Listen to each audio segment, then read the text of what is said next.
The Nathan, Nat and Shaun podcast. Extraordinary story that we've heard in the last 24 hours about the 12-year-old kid who he ran away. Yes. So we first noticed that there was a sort of one of those, somebody's missing, call the police if you see him. And they said he's believed to be headed for the airport. Yeah, this 12-year-old left home, got to the airport, got on a plane and went to Adelaide. I mean, it's gather round, to be fair. Dave, how can a 12-year-old go to gather round? You won't let us go. This is... Oh, mate, honestly. We need that 12-year-old's parents' credit card, obviously. Pay for it, Shaun. Yeah, I know. Is that amazing, though? Because, kids threaten to run away all the time. They're like, I'm going to run away, I'm going to run away. And then they pack a bag and they, go down the park and they sit there for 15 minutes and then they get hungry and come home again. The fact that this 12-year-old has the follow-through. Now, the airline... What do the airlines say? Yeah. There's been some criticism because they're like, how could you let this happen? The airline, first of all, there's fake no breach here.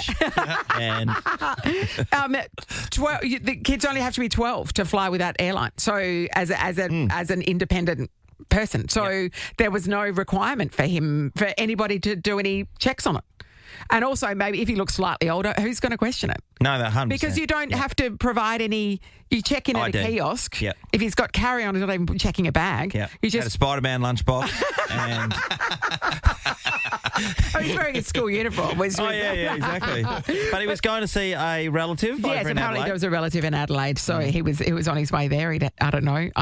We don't know the scenario of what his motivation was, other than he wanted to go to Adelaide, and did.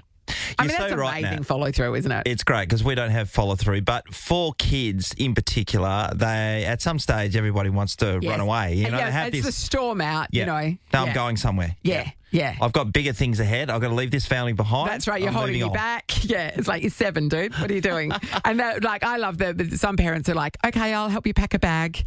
And then they're like, what do you want to take? I did that. Yeah, that can be enough to go, oh, this is a lot of decisions to make all of a sudden. I didn't have it in my kids. And I was just trying to think, none of my brothers and sisters, I don't think anyone tried to run it. Did you have any with the boys?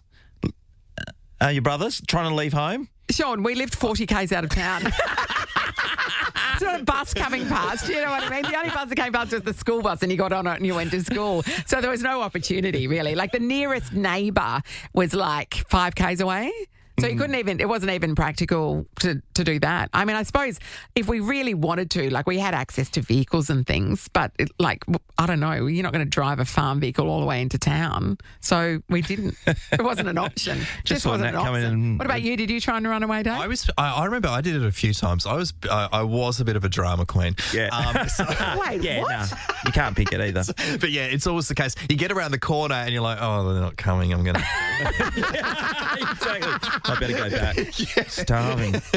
It's the hunger. It's the hunger that gets you, I think. So kids, pack a sandwich at least to get you through the first 20 minutes. So, and then after that, you're going to go crawling home again because it's cold out there. You don't want to. You're probably not going to make it all the way to Adelaide. No, Shall we talk about it? 13 24 10. We want to know, how far did you get? Did you make it to Adelaide? Which seems to be, obviously the pinnacle. Well, now we've Where got a else would you benchmark. go? Yeah, that's right. Did you make it to Adelaide or did you barely make it around the corner? And if you've had a kid who's threatened it or has packed their bag and set off with their teddy under their arm, how far did they get? As you said, do you help them with their gear? Because parents do that sometimes. Oh, yeah, okay, no worries. Yeah. I mean, it's not a bad strategy. Where do you need me to take you? Yeah, that's right. Michelle's in Piara Waters. Hello. Good morning, how are you? Good, Great, Michelle. So you ran away? I ran away. I was 4 years old. Mm-hmm. This was back in the 1970s. I was staying at my godparents' place in East Fremantle. Yes. He had gone out to get the paper. He left the door open, and I decided to pack my Arnott Mills and Ware bag that I got, from the Royal Show back in the day. Yes. And packed my bag, walked down to the Fremantle Bridge. I got picked up by a wharfie. He took me to the police station. I was walking to my grandparents' place, so I knew exactly where they lived. Yeah. The police put me in the cop car and I directed them to my grandparents' place in Cottesloe. Oh, they drove you there. That's amazing that at 4 you could do that. But also, so when your godfather got home to an open door and no kid, what was his reaction? Panic. Yeah. Yeah. It was 6 o'clock in the morning. Yeah. Oh. So he just figured you were still asleep, I take it. Pardon? Did he just figure you were still asleep and he could duck out and get the paper? I guess so. And, they must have figured out that I'd left. And my grandfather opened the front door and the police said, the sheep belonged to you. And I went, and I just ran into my grandmother's bed and curled up and went back to sleep. Yeah, I bet you did. Amazing. Yeah. I mean, pretty good at 4 to be able to direct the cops to your grandparents' house in Cottesloe. Well done. Great work, Michelle. Thank you. Megan's in Baldivis. Hello. Hi. I mean, Who was the runaway, Megan? Well, all of us, to be honest. I'm one of 5, and we had it pretty convenient because my nana lived literally right across the road. So whenever we cracked it, we could just pack our bags and our toys and run away to my nana's house. Great. But when my mum, I'm one of there's 4 girls, 1 boy, and when my mum had her 4th daughter, my little brother, he would have been 7. He decided too many girls, he was well outnumbered, and he packed everything and moved across the road for about a week. he could come back home. that's it. Too many women. Not enough. Too many women. Yeah. Can't take it Too anymore. outnumbered, yeah. Oh, that's too funny. I mean, how convenient having Nana right there. At least your mum knew that when you ran away, she knew where you were. That's good. That's really good when you can see the person from the front door. And we thought, we'll slam the door on the way out. We thought really, really, really clever, but right across the road. Yeah, I mean, it's not a statement, at least you slam the door. Oh, that's too cute, Megan. Thank you. Dave, you've got a twist on this. Yeah. So, my mum, when Jillian, my sister, and I were fighting, Mum would actually always, she'd get the suitcase out and she'd go, "I've had enough of this," and she'd start packing, and we'd be in tears, and then she'd walk out the door. She'd gone for 5 minutes to make a sick, and then she left. I think that's much to better. make a point. That's so Listen effective. to that, parents. That's way better. Exactly. Have a suitcase ready to go.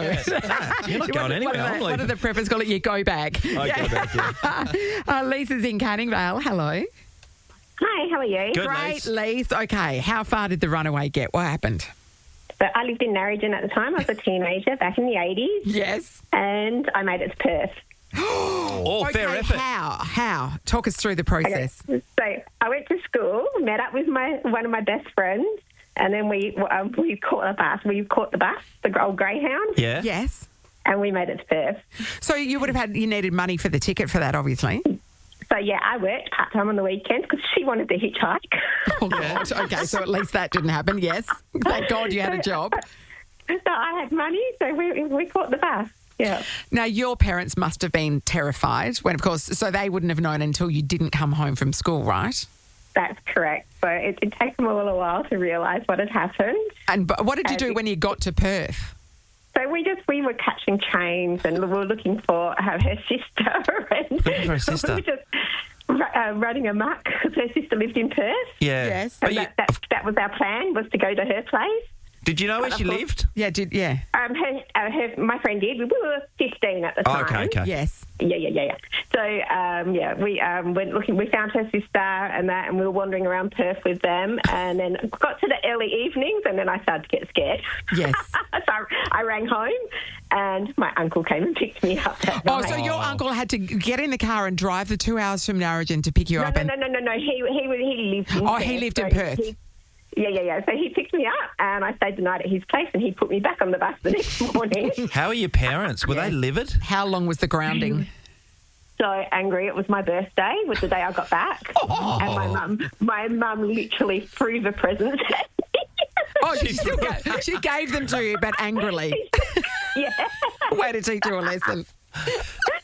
It's your birthday. Oh, Lisa. What was the motivation? What was it? So I think it was, I had a stepfather that I didn't like. Yeah. So I think that was my main motivation. Okay. Yeah. Had you had a fight, or was it just you just didn't? I think it was a continuous. pushed we lived to on the a brink. Farm, so Yep. a farm as well, so it'd be isolated. So it was just like, that's it, I'm out of here. Amazing. Good one. Amazing. And I was a bit of a rebel, so I was a bit of a naughty teenager. Yeah, I mean, 15 is that age when you think you can assert your independence until you're much older and go, oh, no, I couldn't. Teenage girl, son. Who'd want one? Incredible. Thanks, Lisa. Sandra's in Gero. Hello.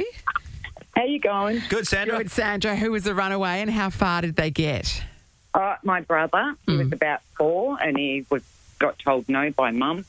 So he packed his little lunchbox and he walked around the block because he wasn't allowed to cross the road. I mean, I love that. He's such a rebel that he leaves home because he's been told no. But I'm not going to break that rule. Not going to cross the road. No, he didn't he didn't cross the road. So Yes. he came back real quick. He's a rule-following rebel. One lap around the block. You know, it's a good point, though. Crossing the road was a big deal. Yeah, Because and you it only should ever be. get- Yeah. It's 4. It should be a big deal, but it's amazing that he actually stuck to it.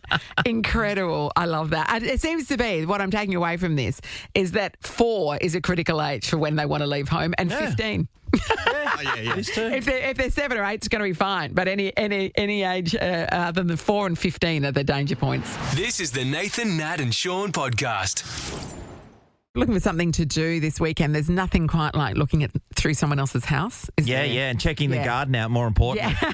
Other lawns. And you can do that this weekend because Government House is throwing its doors open to the house and the gardens this weekend. His Excellency, the Governor of Western Australia, Chris Dawson's in the house. Welcome back. Great to be here. Now, You been on the hedger? yeah. The edges blades I've just had to work on, but they're fine.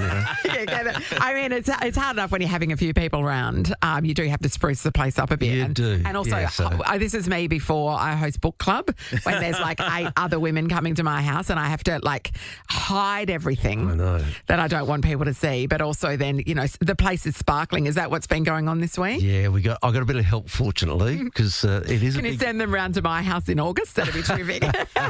it is a big house and it's got a big garden. But look, the crew have been working really hard and they're really looking forward to opening the place up this weekend. So that'll be fantastic. I think we asked you this before, but I can't remember. How many bedrooms is the Governor House? There's about 22, but they're mainly occupied by, workers and whatever. Yep. So we obviously keep a few for, formal events, dinners, things like that. So, So if someone gets a couple of wines in, you just there's a just spare put 'em to bedroom. bed. I check their pockets for the cutlery. That's You have the good stuff. Oh, yeah. Oh, on that, do you have, like our normal houses, we have just the normal stuff we use. Yes, yeah, and then there's the everyday good things. stuff. Is there a difference? No, They're just all good stuff. So it's all good stuff. china. it's all good stuff. You're using the good china every night. Yeah. When's the last time you've eaten off a paper plate? Oh, probably a couple of weeks ago. Oh, good. Yeah. I got We lots like of to keep different you functions. grounded, you Yeah, know. absolutely. Is there a Barbie out the back? Yeah, there's a barbie. Oh, that's Yeah. nice. Yeah, so look, when we have official events, people, you want to honour them. It's the best part about the job is that you are recognising and honouring people Yes. for their bravery or for their community service. Yes. And, on a serious level, one of the most fantastic people I've met in my time as governor, Arthur Leggett, just passed away. Yes. And you would have 106. yeah, Extraordinary. and absolute cracker of a guy. Mm. And I went up last year. He finally, at 103, went from his independent living at home. Yeah. And his Independent living. daughters in their 80s said, "Dad, come on." His daughter's in their 80s. Yeah, it's amazing. and they isn't it? eventually got him to an aged care home. Yes. And I said, "What's it like, Arthur?" It was up at the home. It was a really nice place up in High Wycombe. And I said, "What's it like?" He said, "Oh, yeah, well, there's a gym here." I said, "Oh, you use it?" Yeah, bloody hell. Gym here. Twice a week he was using it. That's why he lived to 106. Well, he It's said, "I don't want to get extraordinary. like these old bastards." Yeah. That's what he said, Yes. at 106. Oh, God love him. What a brilliant guy. And Yeah. he's a great example, of a person who, after he got released as a Yes, he's a prisoner of POW war. Yeah, that's right. in Germany and Poland, he spent 80 years giving of himself. Yeah, I mean, that's incredible, isn't it? and in life there are givers and takers. He Yes. was a giver, Yeah. and he just gave of himself, never took a cracker. He just looked after his mates' families and the old diggers. Yeah. And it's just a brilliant example of the sorts of people that we can honour. Yeah, most definitely. Another one is Neil Danaher, which I Yeah. caught up with last night. We were talking about it off air, but you got to spend some time with him yesterday as well. He is a magnificent human being, Australian of the Year, of course. He is, and what a great choice as Australian of the Year. Yeah. But Neil came in with his family, so Jan and Beck were in as well. We probably talked for about an hour and a half. It was a really easy conversation. And, Neil obviously talks through that app, and he is just a fantastic human example of someone that is pushing through all these barriers. That's right. And we know how serious the whole situation is, but the family are again so grounded, and I just found it such an uplifting conversation, and we'll help his foundation out with a reception later in the year. Yeah. So that people can actually understand, one, what's MND about? Yep. How does it, how can we get better at research? They've got clinical trials. They've raised an enormous amount of money, but the money is appropriately being put to the right research. They reckon that most of the progress that's been made in the research on that disease is down to the money that Neil has raised. Yep. Which is incredible. Like one person is making a difference that he's not going to reap the benefits of. No. He said this himself. He knows that the research that's happening now can't save him, but it can save somebody in 20 years' time, and you go, That's a great man. Just a great guy. Because you wouldn't begrudge somebody in his situation just wanting to spend time with his family and just stay out of the limelight. Yeah, you finish every day at work and you go, wow, what a great day at work, because you can just honour them or the little... You get to meet great people. Yeah. You do. And us. Two rippers. Even you. Governor, you have been opening the doors every year since you've been, and everybody else before then. You get a lot of people coming through and checking out the Governor House? Yeah, look, since I've been there, so my wife Darren and I, we call it home because it's a functional working home. Yeah. But people regularly come into the gardens during the week, but you can go inside the house this weekend. So between 10 and 3 on Saturday and Sunday, we've had 20-odd thousand people through in the last couple of years. Wow. That's amazing. So there's a bit of bling inside. Yeah. So, and often people either walk or drive past Governor House and go, what's that castle? Yeah. What's inside there? So one of our grandkids actually tells stories at school and, news of the day. And I slept at Pop's Castle on the weekend. Yeah. And the teacher went, turn it up. I think he's making things up. Yeah, of course. And he wasn't. It was just the way he sort of just described it. We don't call it a castle, but, in a kid's mind, it definitely is. Did the Queen, when the Queen visited, did she stay there? Yep, and King Charles has stayed there quite a number of times. So that's because you're their representative here. Yep. So what, did you put the extra special pillowcases on? Oh, yeah, absolutely.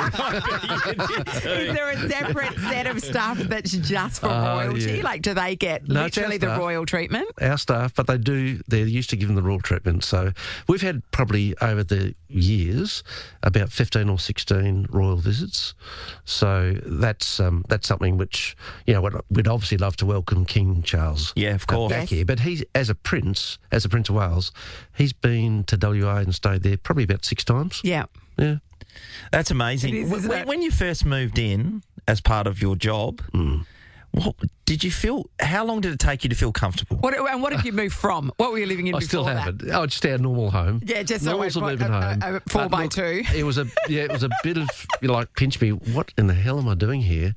Because in the 1970s, I was a young Royal Constable. Yeah. And I was guarding the place on night shift. I mean, you're counting ducks in the night and and then when you go back there, I mean, no one ever knows what life's going to deal out. It was very, very strange and very surreal. Yeah. So watching TV, you got Foxtel on, and have you got KO or something? Been watching White Lotus? No. What do you got? I watch the footy if I can. We're often, obviously at different events. But I was at the footy actually with your old club last Sunday. Yeah. So because amongst things, we're patrons of Purple Hands Foundation. Purple Hands, fantastic. And that's a great cause. So we're often going to sporting events as well. So, And how great. busy is your schedule? Do you have something pretty much on every day? Are you more than... It's a full press, but speaking of Neil, so Neil was there for, the walk for the disability, all abilities walk. So he was there working hard. So ahead of the Strange doctor's match. Yeah, absolutely. He's got stamina. So that's a good example of a typical weekend. You'll go to some sort of foundation or charity, or at times, it's a busy week. Tuesday I was opening Parliament. So, that's right. That's I walk around behind. So you swore in a new government, essentially, yeah? Yeah. So the fellow with the black rod and the big black coat, and we got inside the house, and That sounds like you had to burst the door down. It's another day at work. Yes. So it is a little surreal. Yeah. It is pretty amazing, as you said, as an 18-year-old constable, you're actually guarding the place and going, Well, now I describe it, and I said it in my speech, you're actually guarding democracy. Yeah. Because, I mean, as much as we joke and make light of, the things about it, we live in such a fantastic country, and our state is just brilliant. And then you look over the world, and I'm not going to name countries, and you look other way and you go, so what are they pulling down? So we've got a lot to be thankful for about the way our democracy works. So That's the serious part of my job. And that's to say, look, yep, we can all have a bit of a joke and have fun, and that's great. But there are some important institutions that we're going to make sure that we do for our kids and our grandkids and those generations that follow, because guys like Arthur Leggett fought for this. Yeah. And so we've got to make sure we're very, very, serious about that side of it, and don't disrespect what others have really sacrificed. Yeah. It's a great point. Well said. All right. Well, Government House is open this weekend, everybody. Go down and check out Chris's house. Can I just say, it's a family thing. It's free. Yes. There's food stalls. There's a huge obstacle course for the Scouts. They've put on there one of the patronages. Yeah. So the kids can bounce around out in the gardens. There's a lot of nice things to see inside. Check it out. Check it out. Don't steal anything. Lots of food. No, we'll Because he used to be the police commissioner, so he's got friends. We'll check your pockets. Thank you so much for No coming worries. in, Governor. Once again, an absolute pleasure It is. to have Right, you here. Thank you for that. This is the Nathan, Nat and Shaun podcast. Well, we did get the news overnight that Donald Trump, I was going to say the great man, no one's ever going to call him that. Which is a thing that rolls off the tongue, when you're talking about someone sometimes. Your That'll true never be feelings the coming case. out. That'll never be the case. I think that with him, with the tariffs, So and he's him put a putting pause on at 90 most days. of the tariffs, So yes. now, when we're speaking, complete backflip is what people are going to talk about with the tariffs. Well, I think what he's done is backflip in a way that he can say, no, I haven't backflipped. I've just put a pause on it. But then when the 90 days is up, it might have, been diluted. The policy might have been diluted a little bit. Clearly, he's still going to go hard on China because they're pushing back. Yeah, so yesterday China increased their tariffs. So today the US have done. Yes. So Yeah. He'll just keep going with 200. I'll make it 200. All that kind of stuff. Yeah. But it's impacting, like they're forgetting how many things are made in China that American people rely on. So that 100% can't be produced at the 100%. moment. And Elon Musk is a really good example. So there are some major components of a Tesla car are made in China and other countries. And also all of a sudden, the cost of that starts to skyrocket whilst they're assembled largely in America. The actual parts are coming from other countries. And if you're putting tariffs on those, obviously then the price goes up, your share price goes down. That's what's happened. And so he hasn't looked after his mates in this case. And his mates is going to start saying, hang on a second. I think that's a good thing, by the way, because you can't just... No, but somebody has to pay for, No, I has totally to buy. understand that, but the consumer is the one that bears the cost of it. Yeah, but we could dissect every different industry and find a way. Either there's not a lot of flaws at the moment. Oh, you can, and against. But the whole thing. What's the whole thing about? The whole thing about the tariffs. Well, it's about his ego and him trying to. What is it about? He wants to be an enforcer. Yeah, in what way? But what's it for? Isn't it? But what's it for? I mean, that's the theory. That is the theory that it's going to bring manufacture. But if you're not actually already manufacturing these things, if they don't have the technology or the brain power or the manpower to do it, then you've still got to rely on it being done in other places until you've built up your own manufacturing. And so that's a big lag. And in the meantime, it's the consumer that pays. Yeah, absolutely. But if you're putting... Yeah, again, coming back to the basis, what is the basis of it? The basis is to get some power back from China. And you're dead right. You can't go and buy, like people in Australia, we can't get things manufactured as cheap because of the cost of labour over there, Yeah, that's right. So when we start bringing back stuff to WA, which our state government have said, and also our federal government, it's going to cost more. Yes. So the reality is he's come in with the big hammer. He's come in with the big hammer against all the other countries just to make a statement that the Don's going to change the world, right? That's what he's all about, and I'm going to do this, and no one's going to push us around the whole lot. That's fair? Yeah.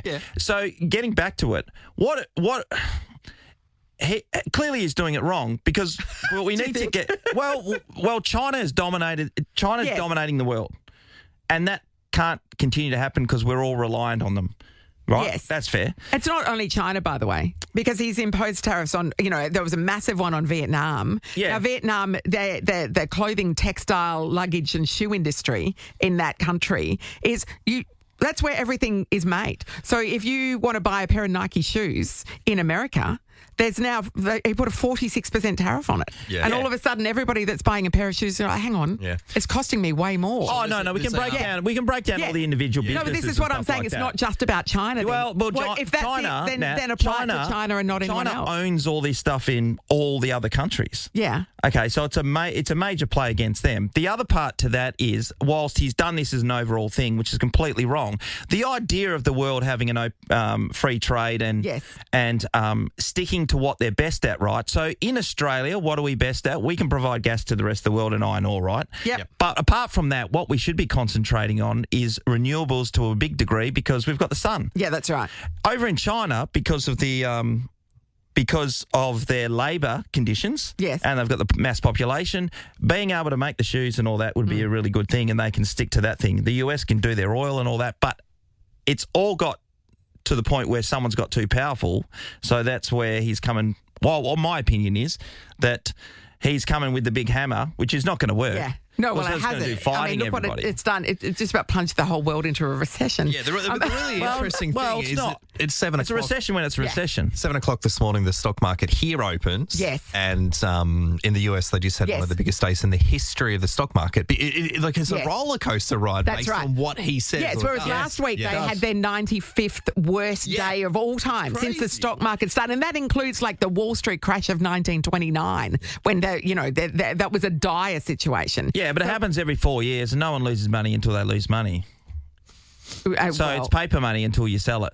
Yeah, so 99% of Australia's population don't use their superannuation right now.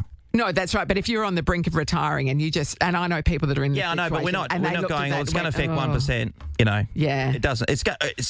Even if it's going well, it's going to affect somebody in a negative way. The problem is, he's turned it into a very volatile situation where it's changing dramatically from day to day by making wide-ranging policy statements that change overnight.